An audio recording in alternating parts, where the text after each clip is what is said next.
más abajo. De acá en más, Con María O'Donnell. un tutorial para tiempos complejos. Ayer el Senado de la Nación, por una mayoría contundente, hay 72 senadores en total en la Cámara de Senadores. Ayer había 70 senadores. De los 70 senadores que estaban presentes, 63, es decir, el peronismo, el radicalismo, gran parte del PRO, todos los provinciales, votaron para insistir con la ley de emergencia en materia de discapacidad. ¿Esto qué quiere decir? Dentro de la división de poderes, el Poder Ejecutivo, digamos, en este caso, el Poder Legislativo, el Congreso había sancionado esta ley. El Ejecutivo puede vetar las leyes que sanciona el Congreso, cosa que Milei hizo con esta ley. Luego, el Congreso tiene la posibilidad de insistir, pero se le exige una mayoría muy grande para que el Congreso pueda insistir, que es 2/3 de cada una de las cámaras. Y esto es lo que ayer se terminó de consolidar con el Senado, ya había ocurrido en la Cámara de Diputados y ahora el Senado tuvo mucho más que los 2/3 y dejó y volvió a ser ley la ley de emergencia en materia de discapacidad. Esta insistencia del Congreso frente a un veto del Ejecutivo no se producía desde hacía 22 años. Es una situación bastante excepcional cuando ocurre algo así. Bueno, ayer ocurrió, ahora el Ejecutivo tiene que reglamentar la ley. Ayer en el Poder Ejecutivo, según los colegas que trabajan cubriendo la Casa Rosada, no había mucha información respecto de qué piensan hacer. Milei había dicho que pensaba judicializarlo, pero es un proceso que es muy difícil de judicializar. Pueden demorar la reglamentación, hay que ver qué hace el Poder Ejecutivo. Lo que debería hacer, francamente, es cumplir con la ley que finalmente fue sancionada, que establece la actualización del nomenclador de los quienes trabajan con el sector de discapacidad, también establece que deben pagar las deudas acumuladas y el tema de las pensiones por discapacidad.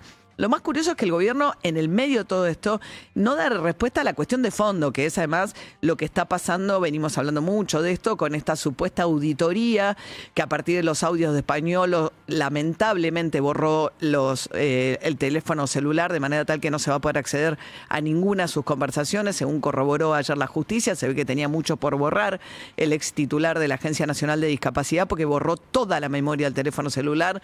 Lo contaba Feynman, que se ve que alguien le contó en Pilar que fue, borró un teléfono, después compró otro iPhone y no le cargó la información porque ya estaba borrado, además, con lo cual no hizo ningún traslado de datos, y lo que se llevó la justicia fueron esos dos teléfonos, uno completamente vacío y el otro teléfono lo que tenía eran conversaciones muy recientes, sin nada que tenga que ver con el asunto de la cuestión de cuando estaba manejando la Agencia Nacional de Discapacidad, y además de denunciar que le pedían coimas, los Menem, y que Karina exigía más coima, lo que planteaba ahí es que toda la auditoría estaba mal hecha, porque lo que optaron fue por mandar cartas documentos y decir, o se presentan con los exámenes nuevamente en un plazo X, o les damos de baja la pensión.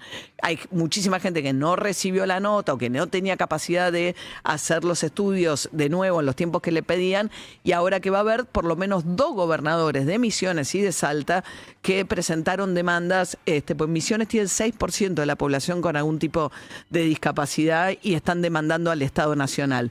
Y el Estado, que no solamente no da respuesta respecto del escándalo de Español y compañía, sino que tampoco se pone rápidamente a subsanar estos problemas. Vamos a ver qué hace ahora con la ley. Y en el medio una situación muy desagradable que tuvo como víctima, en este caso, a Luis Juez y a su familia, el senador de la provincia de Córdoba, cercano a este gobierno, tiene además una relación personal con Milei. Luis Juez es su aliado político en la provincia de Córdoba y tiene una hija con discapacidad, Milagros. En ese contexto, Juez viene defendiendo la insistencia por parte del Congreso, cosa que hizo que el Gordo Dan le sacara un tuit muy desagradable, incluso con falsedades, pero además ni siquiera vendría al caso respecto de quién era la madre o no de Milagros, pero básicamente diciendo que el senador había usado a Milagros para una cuestión política.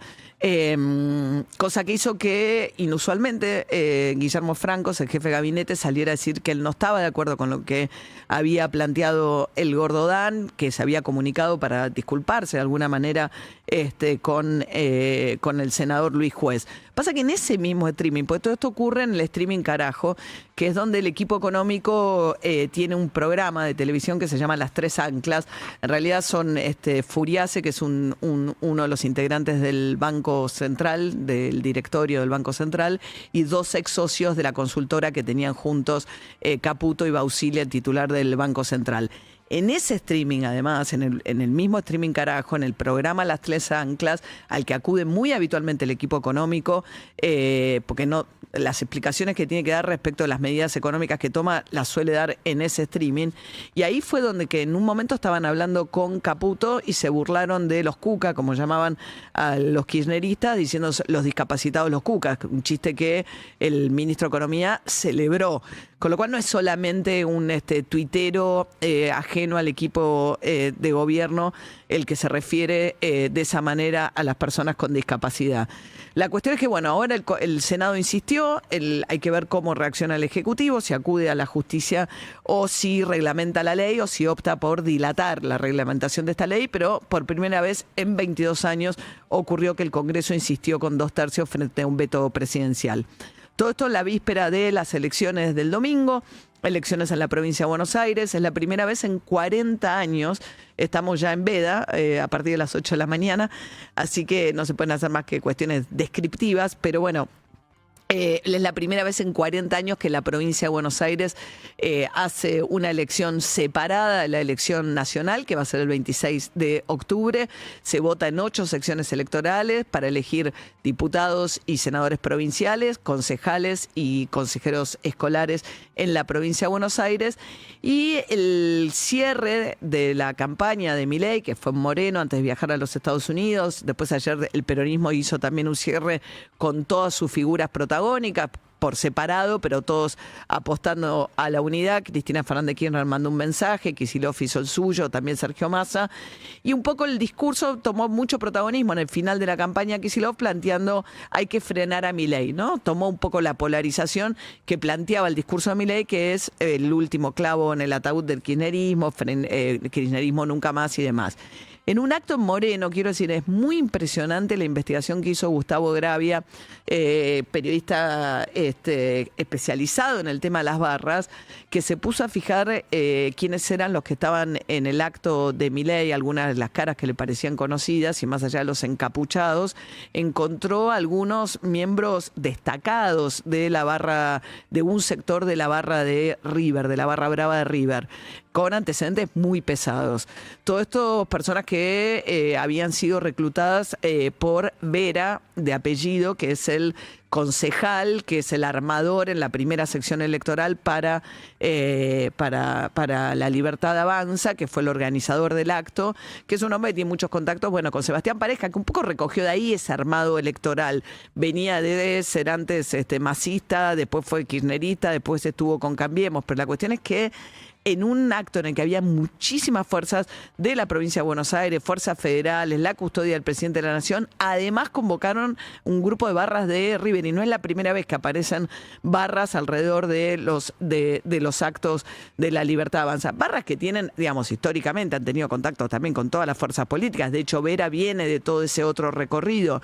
Pero es curioso que con el discurso de que es distinto hagan exactamente lo peor de lo mismo en este caso. Pero además porque la ministra de Seguridad la encargada, entre otras cosas, de controlar que no ingresen los barras a las canchas. Sería bueno que el gobierno también se ponga a investigar la presencia de los barras en ese acto. Y por último, decíamos que bueno, que el gobierno le ha puesto mucho dramatismo a esta elección y mucho más todavía la del 26 de octubre, ¿no? La idea de que toda la incertidumbre que hay alrededor de cuestiones económicas va a terminar una vez que pasen las elecciones y termine lo que ellos llaman el riesgo Cuca. El riesgo, en realidad, de este discurso, de apostar toda la polarización, también es que le da mucho dramatismo al resultado electoral. Con lo cual, cualquier resultado electoral que sea adverso o que no sea todo lo bueno que el gobierno podría esperar, generar, bueno, puede llegar a tener el efecto de la profecía autocumplida, que tenga un impacto negativo sobre lo que está pasando en la economía, sobre todo en el mercado cambiario. Es muy desconcertante lo que está haciendo el gobierno, por lo menos respecto de qué hace con el dólar, ¿no? Hay una cosa que Caputo dijo y que se está corroborando, dijo, nosotros vamos a cuidar la estabilidad para las elecciones, con lo cual van a hacer todo lo posible para que el dólar no vuelva a subir como subió en el mes de julio. Ahora, todo lo posible se suponía que era dentro de las bandas que fijaron en el acuerdo con el Fondo Monetario. Bueno, apareció una ventana nueva a través de la cual intervienen, que es con la plata del Tesoro. Ahora, eso no lo anunciaron hasta que una consultora muy leída en el establishment, en el mundo financiero, dijo, che, ¿qué está pasando con los depósitos que tiene el Tesoro en el Banco Central? Acá están cayendo. ¿Están usando la plata del Tesoro para intervenir en el mercado? Bueno, finalmente Pablo Quirno hace poquitos días dice, sí, estamos usándolo, pero en realidad es porque hay movimientos muy chiquitos y no queremos que un volumen muy chico incida sobre la cotización del tipo de cambio, no tocamos la reserva del Banco Central, la banda sigue, pero vamos a eventualmente utilizar la plata del Tesoro para esto. Ahora, ¿cuánta plata vienen usando? Ayer volvieron a intervenir, se supone porque tampoco informan, hay una nota de La Nación, otra nota de Clarín, de los periodistas que cubren habitualmente esto, contando que no reciben una respuesta cuando preguntan, y se supone que ayer vendió más de 130 millones de dólares. Dice hoy Clarín, en 3 días Caputo vendió 500 millones y el dólar se planchó. Se supone, según este artículo, que utilizó 500 millones de dólares, porque esto le suma el dinero que antes, a esos movimientos que habían visto antes, que no se sabía a qué atribuirlo. Pero bueno, después salió Federico Furiase, lo tenemos ayer, uno de los integrantes del programa Tres Anclas, a decir que en realidad el Tesoro estuvo comprando antes, cuando el dólar era compra campeón, porque estaba más cerca del piso que del techo como está ahora de la banda, y en ese contexto dice que el Tesoro tiene hasta 3.000 millones de dólares para utilizar de esta manera. Pero dentro de este contexto de libre flotación entre bandas, el Tesoro ha comprado 3.000 millones de dólares. Los primeros 1.500 millones de dólares con la colocación de bontes, a un precio promedio de 1.130 pesos. Los segundos 1.500 millones de dólares con las compras en block trades, a un precio promedio de 1.250 millones de dólares. Y esa munición que tiene el Tesoro, también en términos de reservas, tanto en pesos como en dólares, es lo que nos da los grados de libertad, como sucedió en esta semana puntual, en medio del ruido político, en medio de situaciones donde en el mercado de cambios hemos visto problemas de liquidez que no representan el buen funcionamiento del mercado. Bueno, él dice que tienen esta munición. Federico Furiase hablaba así ayer en un seminario de seguros de vida y retiro. El problema es que si la munición son 3.000 millones y en 3 jornadas te gastaste 500 millones y además esa munición es menos de lo que compran los individuos mes a mes desde que se liberó el cepo para individuos en el mes de abril, con lo cual no es una munición muy poderosa la que tiene el Tesoro para tratar de mantener a raya el tipo de cambio. Bueno, vamos a ver qué pasa después de las elecciones del domingo y qué impacto tienen sobre... Lo que pasa es que después de las elecciones de este domingo tenés todo el recorrido, 7 de septiembre, 8, hasta el 26 de octubre. Tenés un largo, casi 2 meses de recorrido hasta el 26 de octubre y el gobierno cuenta con lo que Furiase describió como estas municiones para mantener a raya todo ese periodo el tipo de cambio. La especulación de la gran mayoría de los economistas y financistas, incluso muy afines al gobierno, es que pasadas las elecciones de octubre cambiaría alguna cuestión el gobierno para enfrentar este problema para el cual en el corto plazo esta munición de 3.000 millones de dólares suena muy poquita cosa.